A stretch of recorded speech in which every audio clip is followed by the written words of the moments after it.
3, 2. أعوذ بالله من الشيطان الرجيم. بسم الله الرحمن الرحيم. In the name of God, the Omnipotent, most merciful. Good morning. Peace be unto you. Assalamu alaikum. Welcome back to Honest Opinion, keeping it real and making it happen. We are so thankful to be present here again this Saturday morning to share with you some positive information that I feel that you would really be interested in. And it would like brighten up your day on this overcast, cloudy sky.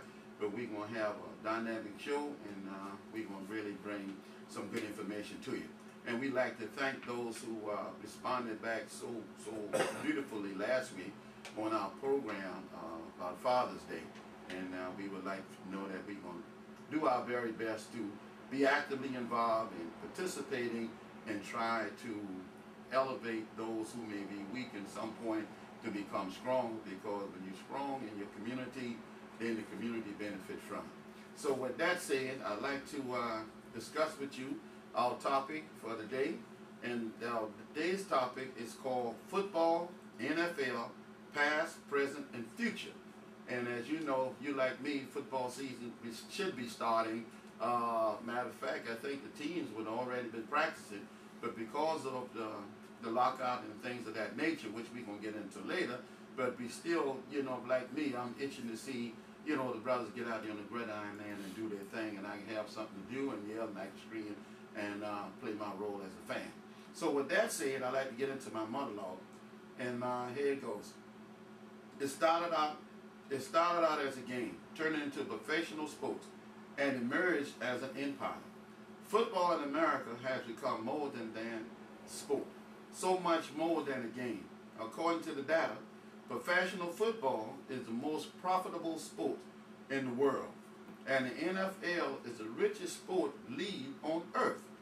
The average team is worth $957 million, and the NFL generates over $9 billion a year in revenue. Think about that. The success of football comes from the players, the fans, pure love of the game. Based on a recent poll, for 9 years straight, professional football has been rated by the Americans to be their favorite sport. Indeed, 111 million people watched the 2011 Super Bowl, and 106.5 million watched the 2010 Super Bowl. Unfortunately, all of this is up in the air because of the legal battle between professional football players and the owner.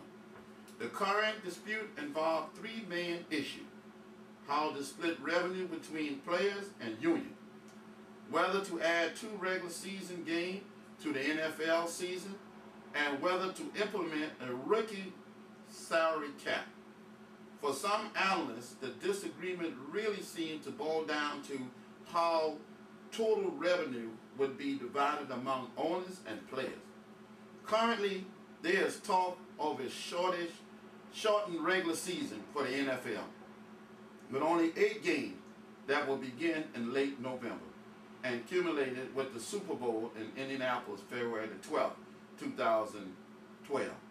On today's show, we will give you some expert insight in the game and empire from a player perspective, and speak more about the dispute and future of football in America. So with that said, we want to set the mood and set the tempo for our upcoming show. Before I introduce Brother Jarvis, could we get this going? There it is. See, a lot of times you can't hear. Okay. The mics are on. Okay. So I had it going. We've been talking about I had you going.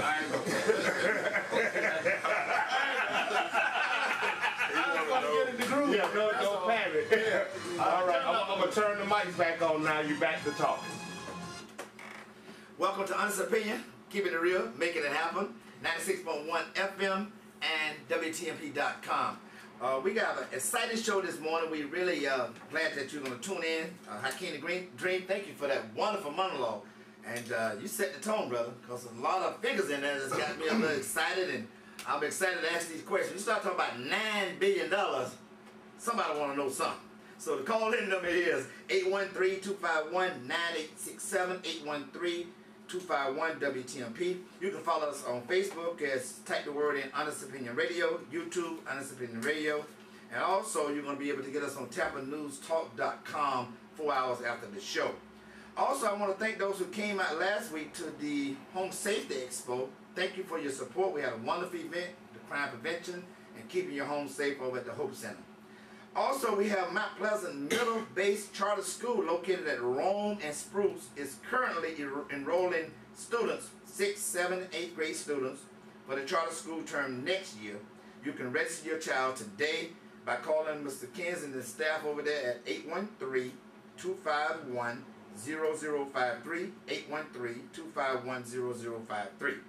Also, this Sunday, the National Coalition of the 100 Black Women and will be doing the 19th annual Gourmet Gents. And I've been participating over the last 5 years with a dish. I'll be there.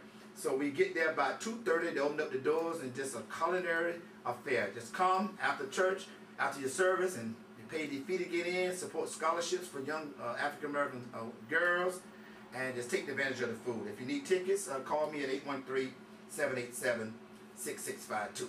All right, let's get ready for some football. The topic today is the NFL past, present, and future. It's going to get exciting up in here, Honest Opinion. We have in the studio with us, we have Mr. Ricky Reynolds, a former NFL great. Good morning, Ricky, and welcome to the show. Tell us a little about yourself and what you've been doing since you retired. Good morning, good morning. Well, I've been doing all kind of things since I've been retired. I'm currently the president of the NFLPA, Former Players Association here in Tampa. I mean, I've coached high school football. I've done plenty in the community, helping out kids across Tampa Bay, with different all kind of avenues. I currently do some things with kids with sickle cell anemia with the Rick Reynolds Foundation, and that's great. I do some, what we try to do is just really try to educate the kids on their disease and build them a foundation, for the future through tutoring and scholarship funding for college and things like that. So, I just try to stay active and busy within the community. Ricky said, I ain't going away. I'm getting involved, community involvement and organizing. We're also having in the studio with us, we have my dear friend, Mr. James Harrell, a former NFL great and an entrepreneur. Good morning, Mr. Harrell, and welcome to the show, my dear friend. Good morning, Jarvis. Tell us a little about yourself and what you've been involved in. And you've been involved a lot as well, but tell us a little bit about it. Well, right now, I'm the head coach at Jesuit High School, but, shortly after I graduated, after I retired from the NFL, I began working at the Housing Authority. Getting involved there was instrumental in helping a lot of kids go off to college.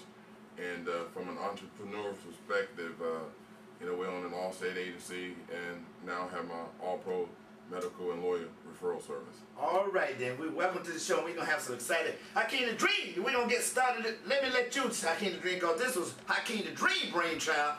So go ahead, Hakeem, kick it off, Dream. Well, okay, very good. This question, both of you can answer it. My first question is, how do you think the $9 billion in revenue should be split between the players, between the owners, compromise? What are your thoughts on that? All right, Hakeem the Dream went straight to that $9 billion. That's why sometimes that $9 billion, I was going to leave that $9 billion, let that sink in for a while, but he jumped right into it. Ricky, come on, tell us about it. Is that revenue sharing? Is that the total revenue? Is that TV revenue? How it should be split up? What's your thoughts on that? Well, the players are pretty much the game, and currently they say it's split 60-40, 60 for the players, 40 for the owners, but technically it's not like that. The owners actually get $1 billion up front before they actually split it 60-40. It's not like Sean Connery to me. And they say they want to use that billion for their expenses and things of that nature, so they split it that way. So technically, I hear it's about 53% is what the players would get, and then the owners get about 40. Okay, so out of that $9 billion, they'll take $1 billion up front, and then it's about what, 40? How much split after that? It's probably 53, 47, something like that. Okay, James, you want to jump in on that? Well, the owners own the company, and as Ricky said earlier, they take $1 billion off the top, but when you look at the lifespan of the NFL player only being about 3.5 years, and the injuries that you sustain as a player, I think that if we can come up with a happy medium on how to take care of the past players, I think the big issue right now is the owners want to implement the salary cap, so that they can stop playing unproven players up front. And we say that's fine, but we want those dollars to go to our medical needs of the retired players. The owners have done a pretty good job of, addressing some surgical needs, orthopedic and all that, but we're looking for more money in the check so that you can go buy some milk, bread, water, and gas. So right now, the owners are complaining about, it's not being, that the players are making too much money, but, the owners hasn't addressed the fact that they also own the network, which is their own company, which they'll generate additional dollars from. And really, the owners have failed to, to show us the books right now. So they're protecting their assets. They're doing a pretty good job of, a lot of smoke screen, but we feel that that the split's, justified by the players. Right, and then now if you start thinking about, one of the players said that this is like a slave master, slave plantation. One of the players said that got into some trouble about that's saying, but when you're talking about $9 billion, they getting $1 billion up front, and you said it right, James, they're protecting their assets up front. But let's talk about now something you brought up and you segue into it.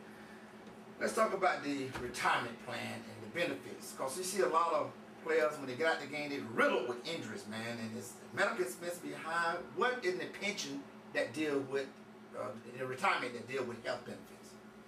Really, right now, there's a prescription card that's available. When you look at it, though, the issue is the pre-93 players. The players who play from 93 on, they have a pretty good plan.